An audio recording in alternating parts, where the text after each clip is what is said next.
And before we begin the reading, I'd just like to introduce someone who embodies the dedication behind every single issue of this journal since 2013.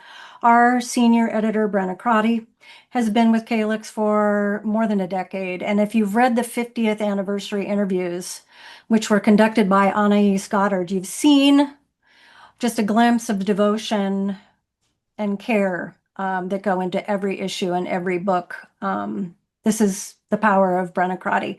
So for 50 years, CALYX has been a feminist literary press sustained by volunteers, rigor, love, and community. And so Brenna's going to share a few words with us about the issue, about the press, the journal, and the 50th anniversary celebrations. And Brenna, Yeah, I'll turn it over to you. thanks, Palmer. So yeah, I'm Brenna Crotty. I'm the senior editor here, and a lot of familiar names here. At least I don't get to meet a lot of you face to face, so this is really lovely. Thank you all for being here. CALYX turns 50 on March 11th. So anyone who is local to the Corvallis, Oregon area or a large radius thereof is invited to come to our 50th anniversary celebration. We're having a symposium with readers and speakers and a gala with fundraising events, music, special guests, and we have our upcoming issue 35.3 will be our 50th anniversary issue. It features interviews with longstanding members of CALYX's history, including one of its founders. We will also be celebrating the life and work of founding member Marnie Jenkins at the event. She passed away last week. She was the founding art editor of CALYX and a stunning visual artist. And it's a real tragedy that we didn't get to celebrate her in person this year. So please feel free to, I think Palmer's going to drop a link to the 50th anniversary event. Please check it out. Please come support CALYX and celebrate with us. It's always nice to get to see people in person. I'm going to kick things back to Palmer in just a second, but I just want to say, like, this issue, I hope everybody brought their copy to read along with. It's such a beautiful issue. It turned out, is this one of those ones that just absolutely turned out. When I paginate the issue, I always find pieces that sort of pair together, like this one, Boy is Weather Event and Simon 1971 really paired together. I wanted to start and end with Nicole Yerkaba and Tatiana Tartachevsky's work, and it all just kind of came together. And when I was first putting it together, it didn't work at all. And then the printer called us and they're like, the art insert has to move. We need to move it. And I was like, that's perfect. Everything will fit exactly as it should. So I hope that when you read it, you felt like all the pieces went in the exact order that they should, because that is how it felt to me. One of those times where everything. Is there an echo? A little bit. Okay, I'll wrap it up. I'll kick it back to Palmer. Thank you all for being here. Thanks, Brenna. It is a beautiful issue. There, each and every one comes together beautifully. I might be producing some kind of echo as well, but we'll see if we can ask the technology gods, goddesses to work with us. We will begin with Suki Karen Sims. Palmer, before we start, Susan is here twice. It might help if you mute all again, and then whoever's speaking can hear you. Thank you.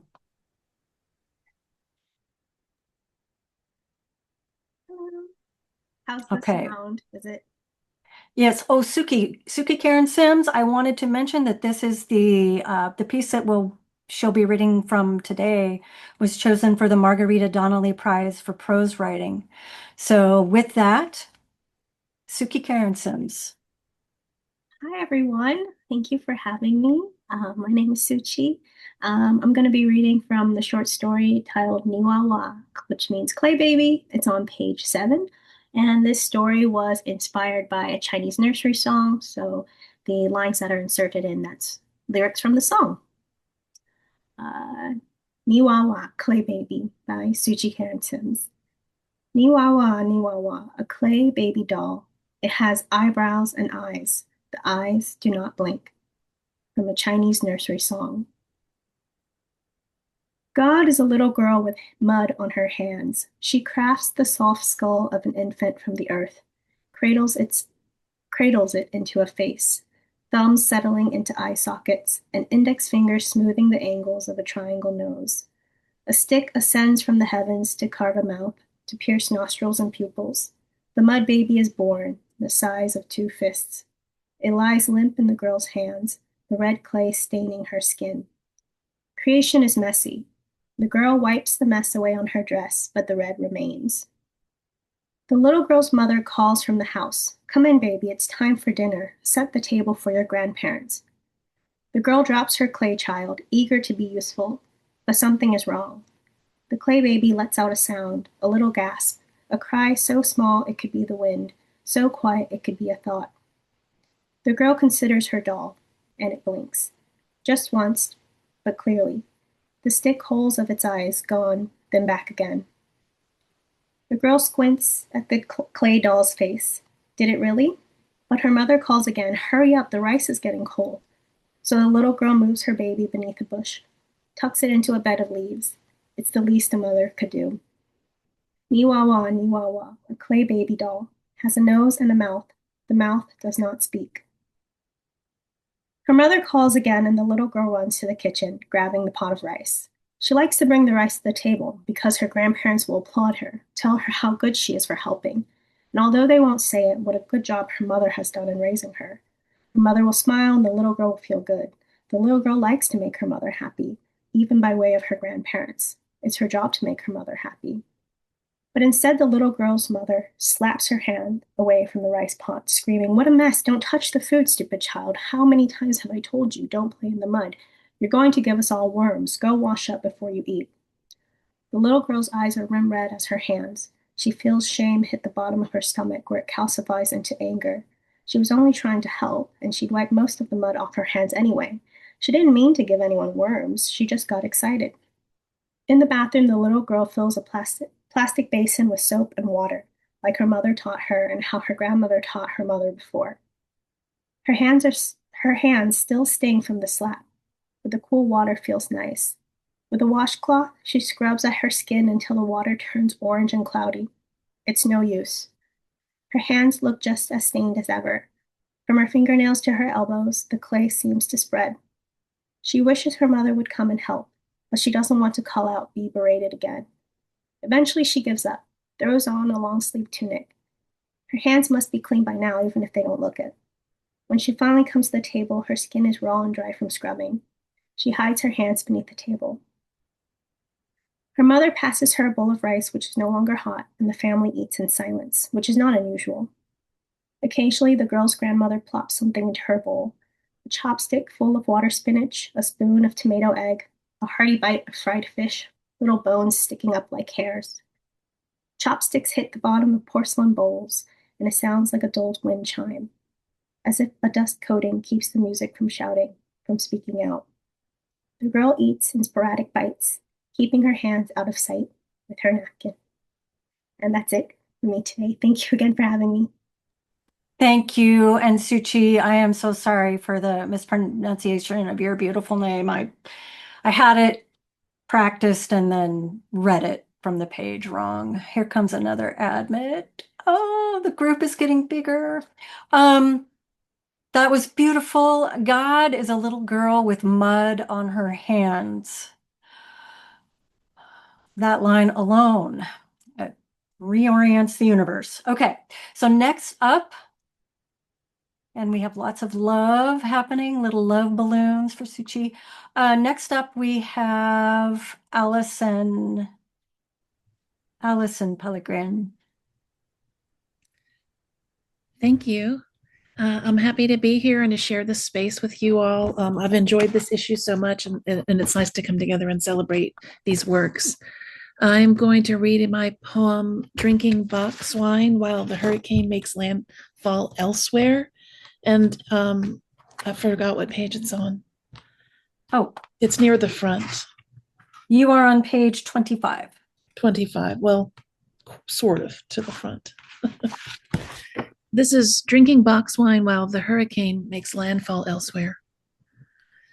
Elsewhere, a biblical hurricane, but by me the Tchefuncta is motionless, a mirror for cypress trees. And the lone chaos is kids cannonballing for Jesus from a trestle bridge turned bike path. Still, I console myself with a box of wine. Drinking alone, I raise my go cup to the sky, not celebrating, but giving thanks and offering libations to ensure that the summer's storms will continue to pass me by. Soon enough, it will be me waiting for a turn in the walk-in cooler after 12 days without power, gathering my scattered flock roosting in downed trees, adding to the list of things I'd do for a bag of ice. Thank you. Thank you, Allison. I can feel that walk-in cooler and the atmosphere you created. Thank you for bringing us into that space, even though a lot of us are probably feeling pretty chill right now. Seasonally, beautiful poem. It was 80 something degrees here today. I'm in Wow. Louisiana. Wow. Okay, next up, we have Eliza Anderson.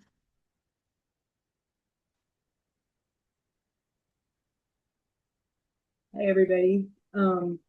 I'm reading from Stranger Danger, which is a work of nonfiction, and I'm starting at the bottom of page 21.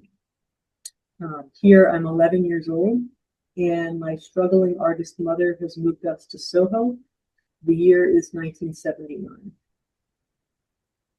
In a neighborhood without children, I quietly worship the high school student Mom found to ride the train with me for those first weeks after our move to Manhattan. I don't remember her name, something like Lindsay, something worthy of a summer camp counselor. She did not seem of the city at all. She seemed meant for riding horses with her long blonde hair and deep, deep voice. What an incredible combination. She was calm, confident, quietly tough and beautiful. Because of her, I barely noticed any problem with my Manhattan subway commute. Then one day my mother was out on the street talking with Lindsay, and I could tell she was thanking her and that my camp counselor was patiently nodding, and I felt dread choking my chest. I didn't want to ride the train alone. I was already breathless when I saw my mother holding out the $5 in her gloved hand. She was offering Lindsay $5 for the weeks she'd accompanied me to and from school. She held it out like it was meant to be declined, close to her person, as small an offering as it was, which even I understood at age 11. Lindsay, gentle goddess that she was, did just that, declined it politely, but with a trace of something like, "Are you for real?" I saw my mother ask, "Are you sure?" Lindsay smiled, looking somehow older than when this brief exchange had started. That moment hung with me for a long time. I hadn't known Lindsay's companionship had been provided as a favor. I had not considered how paying her might have been an option, might have secured me safe passage to and from my school for all of that first year, how things could have been different. Writing this, my eyes rest on the choices I have since made as an adult. Vermont is the anti-Manhattan, and I'm currently watching a man haying our field from our porch. Certainly bad things happen here too, but in 1979, Soho was full of predators. Who was first? The man who stood in the entrance to the subway men's room, coughing and coughing to get my attention so I'd see him jerking off? He was tall and lean with curly hair and a jean jacket. Above ground, he delivered boxes in the neighborhood with hand cards. I know it wasn't the homeless man who followed Anita and me with his pants at his ankles. That was during 8th grade, and one of the very few times she came into the city with me. Her mother didn't feel it was safe. We were supposed to go to Staten Island to visit her favorite former teacher, but we couldn't enter the train station without finding the man grunting to greet us. What about the man with the very dark circles around his eyes wearing a brimmed old Italian man? He stared at me on the 6th and got closer and closer over the course of 2 or 3 mornings. Then one day, when there was no one else in the train car, he sat next to me, thigh to thigh. I experienced real terror then, and I began developing the survival strategies that would soon become second nature. Without moving, I let the doors open at Brooklyn Bridge and leapt from the car, only at the last moment to race to the waiting four. He did chase after me, but couldn't find me in the crowd. It was the second scariest commuter moment of my life, glancing back to see his head above all those oblivious commuters, frantically searching for me with his punched-in eyes. Thank you. Thank you, Eliza. I remember the first time I read that piece, and it really lands in the body. Thank you so much. Next up, I think we have the poet Laura Rosenthal, and then Ren Twatha. Let's hear from Laura. Not to interrupt, but Palmer, this is Sarah Elkins, and I was a couple names ago. Oh, you're kidding me. I blundered. I blundered. I'll just wait or whatever. Sarah, I know you. Let's do this. We went to school together. I know. And also the next reader up, but how do you want to do this? The order was so curated.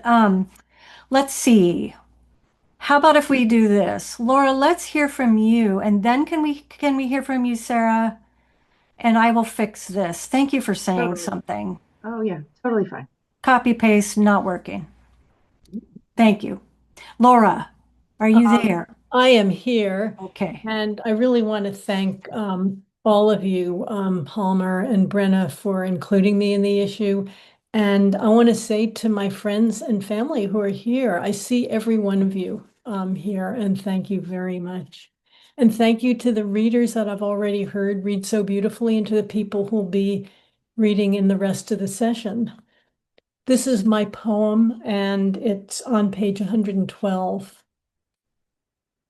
When my father died, my mother turned to me and said, "Look, his skin is so soft. Touch him." And she held his hand, stroked it in a way I'd never seen her do in life. I didn't want to. Who was left to touch? But I fumbled with that hand, not yet given over to rigor mortis. 91-year-old skin stretched over 91-year-old bones. I don't remember if his corpse was cold or if the last flushes of body heat lingered.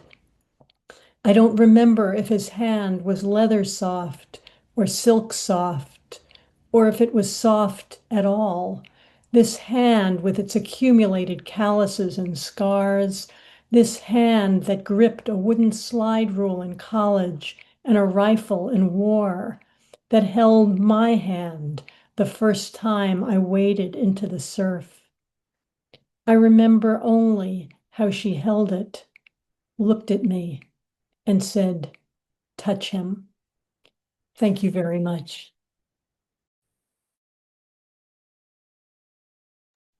Thank you, Laura. That was a beautiful reading. And no more excuses for me. I'm more careful with my copy pasting. I'll try to be. Let's hear from Sarah Elkins next. Poet. Hi, thank you.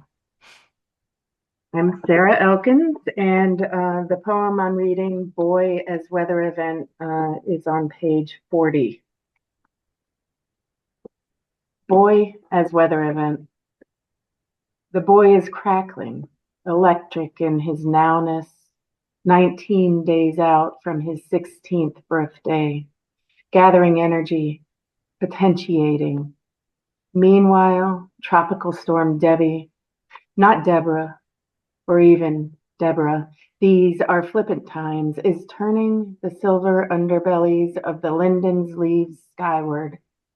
Charms scintillating, signifying a leaves taking to wind. The boy is counting, converting pounds to kilograms, units of expansion, The calorie is difficult to quantify, better than to account for carbohydrates and proteins per hour of explosion. Potential energy measured in joules, measured in micro expressions, signifies a leave taking, a boy pacing, scrambling the frequency, jamming the transmission. My boy is disappearing from radar. Wow. Beautiful, Sarah. That leaves a certain static, doesn't it? I see so many hearts and claps. That makes me happy.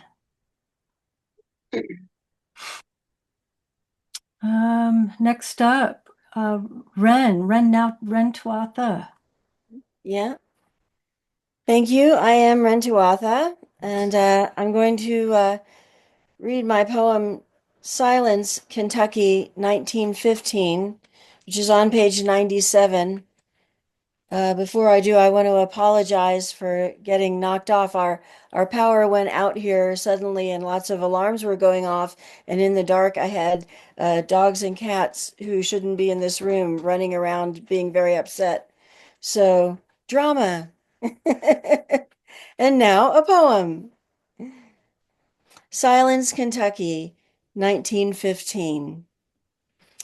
I see the farm girl cutting Kentucky's summer heat across her lawn, weaving between wooden chairs with her bowl of potato salad for seconds, asking each mourner, dolloping for the yeses, skirting away from the no's. She tries to sweat femininely, feels guilty for loving the flower arrangements. There's little she misses with her little Miss I. I'm dreaming my grandmother in her Dutch boy cut, learning mild chair weaving ways of women in her days. Be appealing like potatoes. Take the space remaining, walkways between paper dickies and Sunday hats. I'm dreaming of dining chairs spread on mown grass and lost cause resentment. She never spoke of people her grandfather enslaved, never answered the echoes of black potential. Her kin, who'd steal stars out of everyone's sky, claim ownership if they could profit, chewed the fat in chairs. Never the war, talk of Kentucky cuisine, beer cheese, pimento cheese, Benedictine, food to soothe and spread silent distance on a cracker or her lawn. Neither the girl nor the mourners ever sat in an ocean of Queen Anne's lace, refined white and its trapped black dot. Never answered grief's hanging pollen. Never thought of the scythe's whip controlling which stalks reach or fall. My granny, freckling in the sun, potato salad and chatty silence. It's okay, baby. Yes, thank you so much, Ren. I see some activity there with you, and I remember this poem very well, and I love the observant, sensitive child speaker here. I just love her so much. So attentive and alive. Let's see. Next up, if we're moving along correctly, Tatiana Tachachevsky.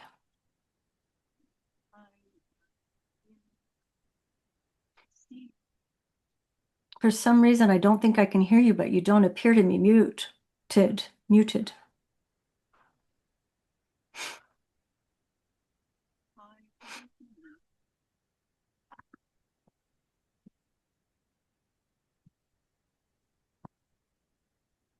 Not yet. Do you want me to pop you? hear me? Oh, wait, now I'm hearing. Yes.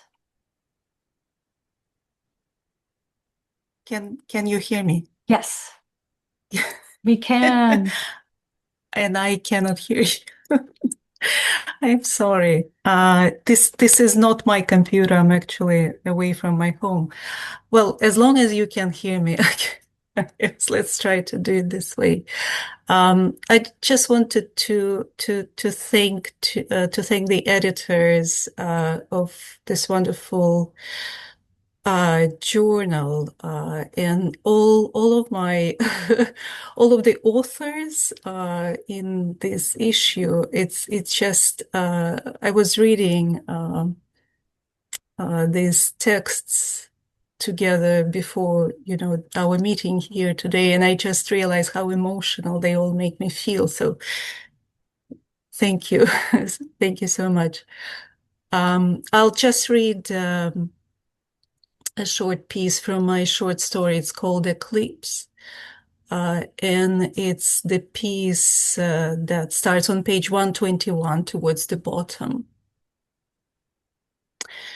The wedding was held at the same diner Oksana and Lena worked in because the owner gave them a discounted rate.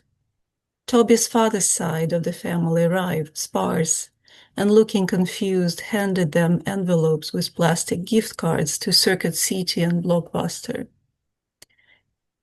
His groomsmen donned white ties and purple suits. He brought a guitar and sang a song that he had written for Oksana. Lena, who served as Oksana's maid of honor, kept whispering into her ear, mentioning that the guy she brought as her date, someone Oksana recognized as one of the diner's clients, was strongly interested in proposing to her. "Yay, we both will be staying in America," Lena cheered. Oksana's mother was also present, having come to the wedding on the ticket that Oksana bought with her earnings from the program. She stood up to make a toast, a bit unsteady from champagne and jet lag, and ended up speaking for 20 minutes in Russian. Oksana's mother brought a pair of flashy red heels with her, but then the shoes hurt like hell, so she took them off and placed them on the table. The shoes, like two lacquered towers, stood beside her plate with the remains of macaroni salad. Oksana sat, feeling like a single fish inside a huge fish bowl. She had considered terminating the pregnancy and simply returning home, but everything was happening too fast. Toby's father told her he wouldn't pay for an abortion, and Lena kept insisting it was fate. Then, while sitting at that wedding banquet that felt like it belonged to someone else, not her, she started listening to what was growing inside her, attempting to know what it was, imagining this new thing as a musical note that was intensifying, or as a maple leaf that was becoming larger and larger with every minute. And then she thought that maybe, just maybe, all this could work after all. And I'll stop here. Thank you very much.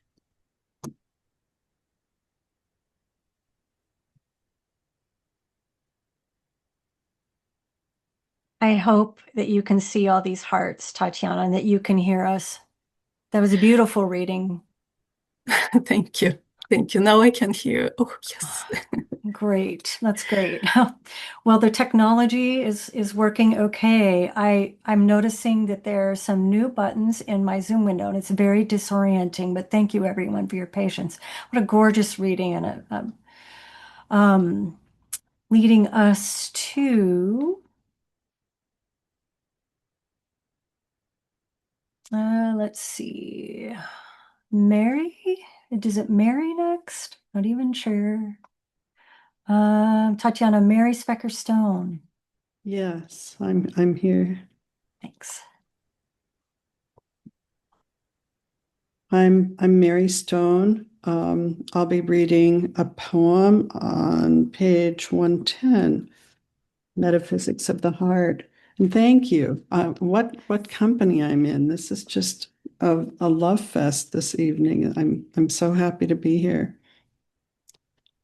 Metaphysics of the Heart. 1.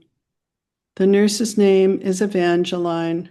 With a long eye, she tells me, though she's never read her namesake poem beyond the first canto, discouraged by Longfellow's plodding dactyls.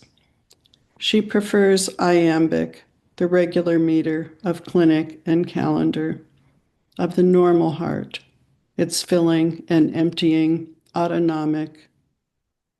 2. You're making too much of it, Kay says. No more AFib, no more inner rodents.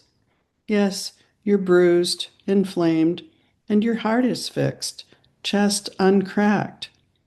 Lucky Evangeline found you a slot. Lucky the doctors destroyed 42 atrial rogues. But missing from the list of side effects, ablation may leave behind ashes. 3. Like Iowa in the fall, Kay recalls, where we'd roll in riotous heaps of Saturday's leaves before our fathers set them ablaze. And later, in our winter houses, replay our sadnesses, school our hearts. Thank you. Thank you, Mary. The coincidence and significance of names. We've got lots of claps and hearts, more and more. I once had a nurse named Fancy. I could see it on her tag. Fancy was her name. I think it's a song too. Thank you for that reflection. Next, we have Monica Devine. Speaking of names, Divine.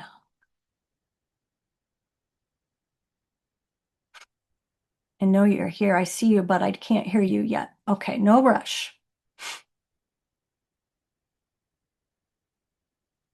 I think it looks like you're muted. Is it something I've done? I think I'm okay now. You are. Okay, great. Perfect. Yeah, I'm so grateful to you, CALYX. Thank you for including my work in this beautiful journal. Today, I'm going to read an excerpt from the chapter titled Simon 1971 on page 42. And this prose is from a novel in progress titled The Memory of Geese. And the scene is set in an Alaskan native village. Simon, 1971. Only days after high school graduation, another tragedy hit our village, this time the death of my best friend, Justice. There was family all around me, though many days I woke overwhelmed with loneliness. Grief was a perpetual storm. The day after Justice's fall from the dike, everyone came out to help. Tommy, Jimbo, Gerard, even some of the elders, all the kids and the women. Everyone dropped what they were doing and we took turns searching and sleeping. Night and day we searched, walking up and down river and running skiffs in both directions. Horsepower was plentiful. I had my dad's 20-horse kicker. The river was muddy brown with silt. Several of the men made drag hooks and pulled up stuff that had been lost for ages, tangled nets, old cables, boots, and beat-up coolers. We found nothing that belonged to him. The junk and clunk of our storied lives were dredged up, but we couldn't find the one precious thing we were looking for. We were determined to find him before winter turned the river into an ice highway. I couldn't sleep. When I wasn't out searching, I took turns staying with Justice's sister, Perlina, and her family 24 hours a day. The women rotated cooking meals, big pots of fish stew, pies, and fry bread. Some of us camped out on the floor at their house, so they were never left alone. Other nights, we dragged our sleeping bags down to the beach and watched clouds sway across the sky like wind-blown tents. This went on the whole summer, watching, searching, holding our breaths. One gray afternoon, sitting on the beach, I thought I saw Justice walking toward me. He stopped and cocked his head to one side as if we were listening really hard, trying to locate an animal in the brush like he did when we were hunting. My body stiffened, waiting for what would happen next. Then the motion, the energy that was him, disappeared, and the vision left me shaking, my nerves damp and cold as a musty cellar. It was near 9 p.m. on a cool night in August when we found him. We saw what looked like a water snag sticking up like a reed that vibrates in the current. It was moving, and a piece of blue fabric was attached, from a shirt maybe, or a jacket.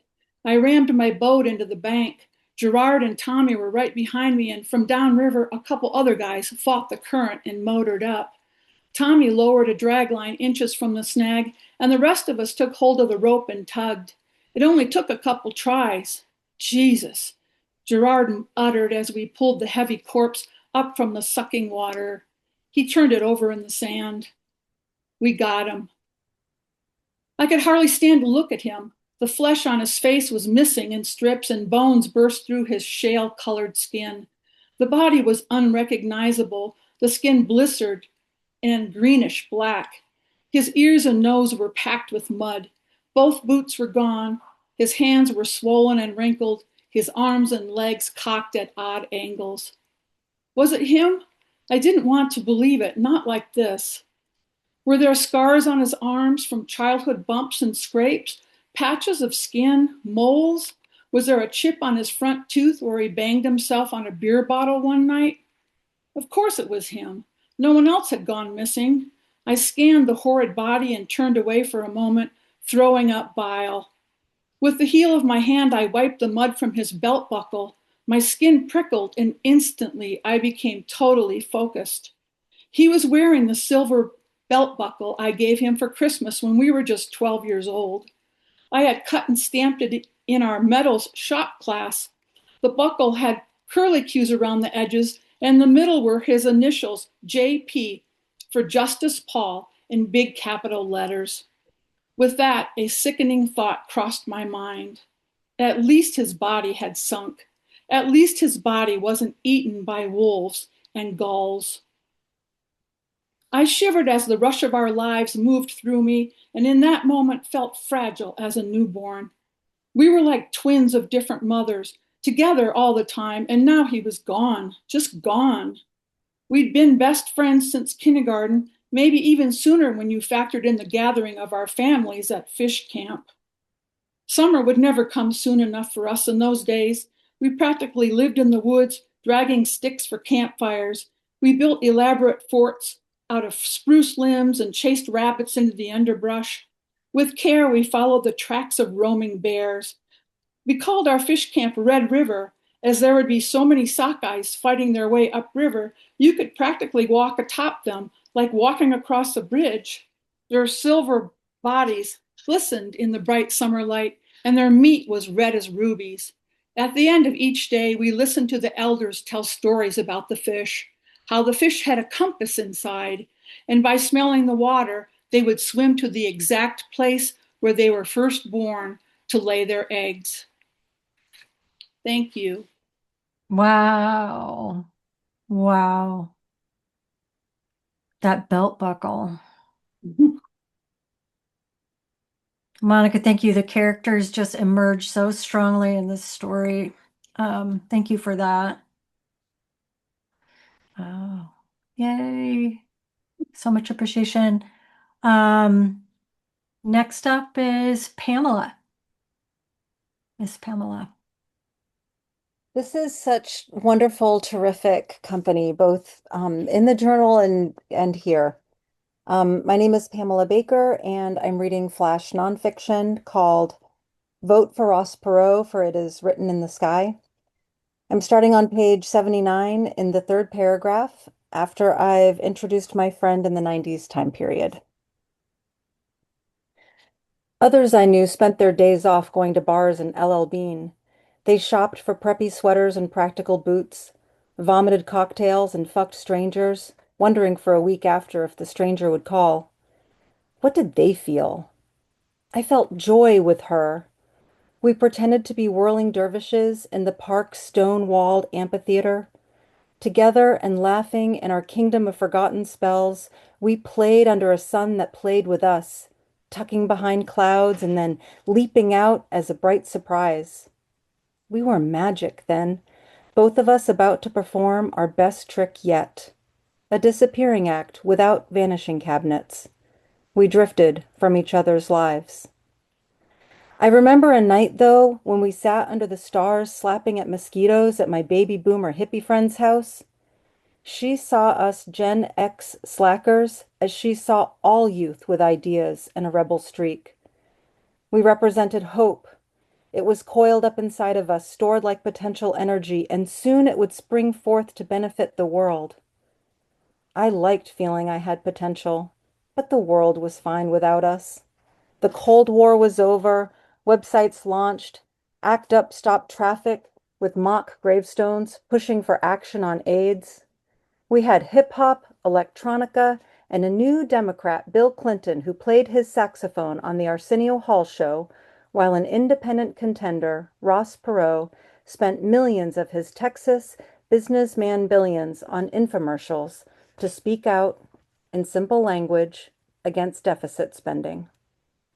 We liked bantering about Perot. He was the underdog with big ears and funny sayings, and thank God he didn't have a chance in hell of winning because, outsider or not, he was a lame-ass billionaire.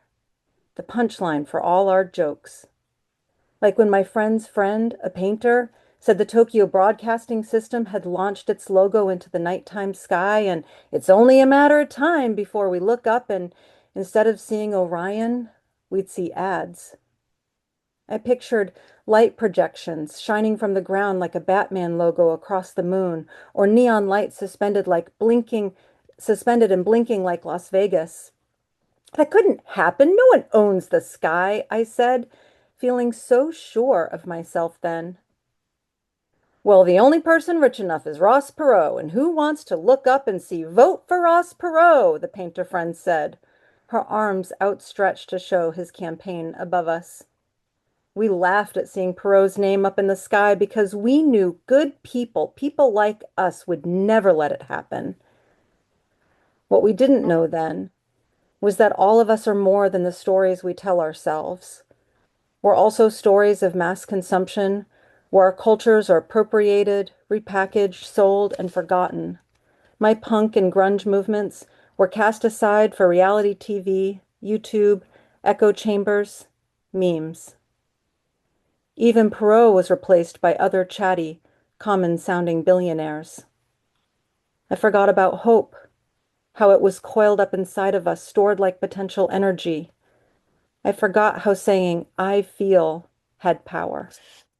Thank you. Oh, thank you, Pamela. I think I'm in love with flash nonfiction. It was fantastic. And I remember those times so well. So much love. It's floating up. I hope you can see it all and feel it all. This is really lovely. But we have one more reader presenter, unless anyone wants to flag me because I did a bad cut paste and left anyone else out. I sure did not mean to do that. We do have a final reader presenter is a visual artist. So while Emily gets her screen share going, I think we tried to practice this. She's great at it. I'm not, but we'll make it happen. But before you dive straight into that, Emily, it looks like you should be able to do what we tried earlier. I wanted to mention that we are here tonight celebrating an issue 35-2 at this moment. I believe we're taking pre-orders for 35-3, which is the 50th anniversary issue. I think we might put a link in there to that so that people know what it looks like and where to find it. Yep.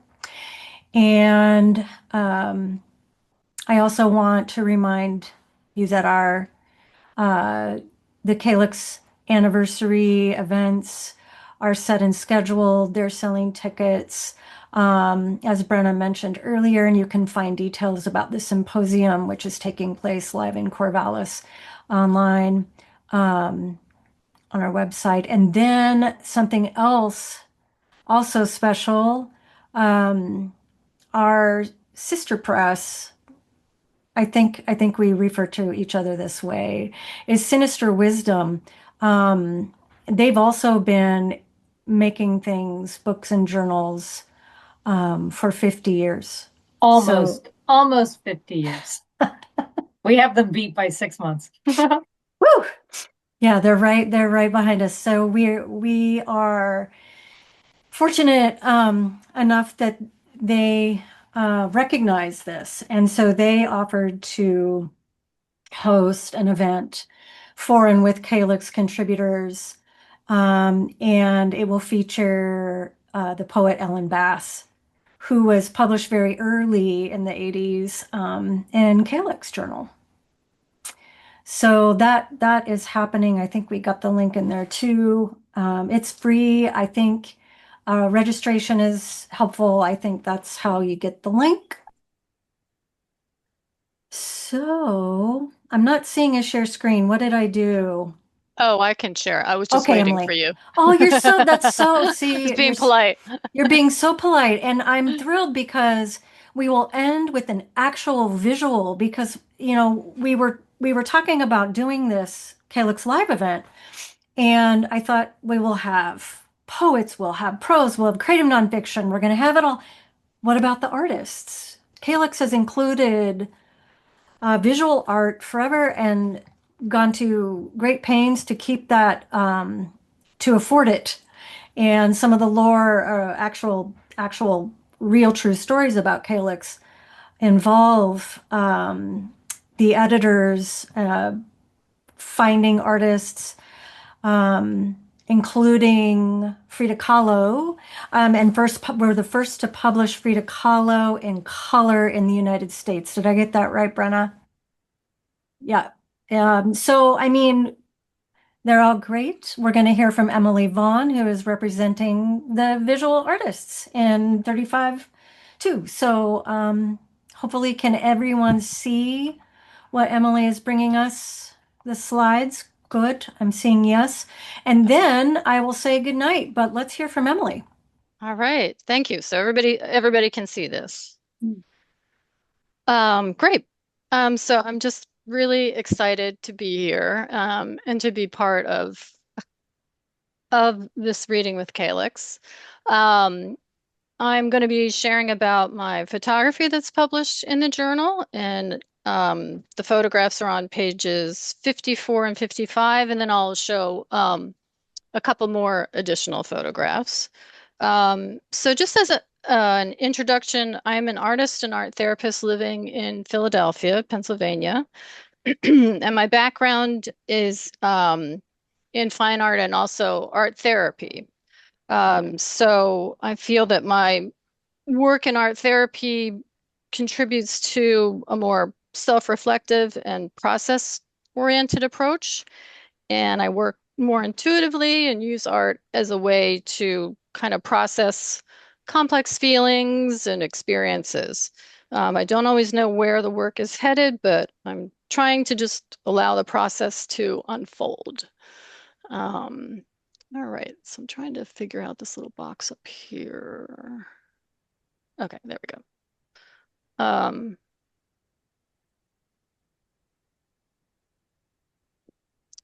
So this body of work is called Momentary Impressions, and it explores my current experiences with aging, uncertainty, and change. Nature and the body are transient, encompassing both waning and renewing forces. By observing this through a photographic process, I'm bringing appreciation and acceptance for this duality into my life as I navigate a time of transition. So this first piece is in the journal, and it reflects changes I'm experiencing in my body as a result of being postmenopausal. So if anybody is in that situation or remembering it, yeah, a lot changes in the body. And I'm finding it challenging and kind of disorienting to navigate these changes. So the left photo kind of reflects feelings around fertility and the loss of fertility, while the photo on the right is more cosmic, possibly suggesting there's something greater than myself, something more celestial and sublime, and that gives me hope during this more uncertain time.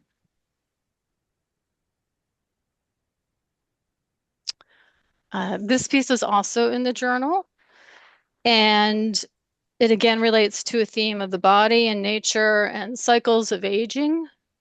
I'm also including found natural objects as a way to ground the photographic work with the organic world. So these were all displayed in a gallery. So these next few pieces are not in the journal, but part of this series. So I'm using a diptych format here, which for me kind of encourages a dialogue between the photos, and also working more sculpturally and three-dimensionally with an open book format. So getting a bit more dimensional.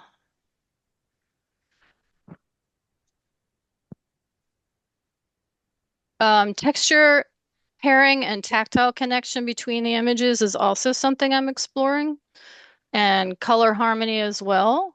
So with the reddish brown hair and green moss, it's possibly evoking seasonal or life cycle changes.